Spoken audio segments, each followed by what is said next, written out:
খেলার মাঠে heart attack করে চরম সংকটাপন্ন অবস্থায় পড়া তামিম ইকবালের অবস্থার উন্নতি হয়েছে। গতকাল জরুরি ভিত্তিতে হার্টে স্টেন্ট বসানোর পর তাকে নিবিড় পর্যবেক্ষণে রাখা হয়েছিল। চিকিৎসকরা বলেছিলেন আগামী কয়েক ঘন্টা বেশ গুরুত্বপূর্ণ।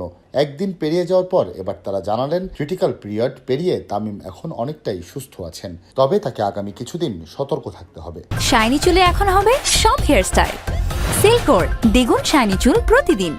মঙ্গলবার দুপুরে সাভারের ফজিলতুন্নেসা মুজিব ক্যাপিজে স্পেশালাইজড হাসপাতালের মিডিয়া পরিচালক ডক্টর রাজীব হাসান সংবাদ সম্মেলনে বলেন, একটা ক্রিটিক্যাল পিরিয়ডে তিনি ছিলেন। পুরোপুরি না হলেও এই ক্রিটিক্যাল পিরিয়ড আমরা পেরিয়ে এসেছি।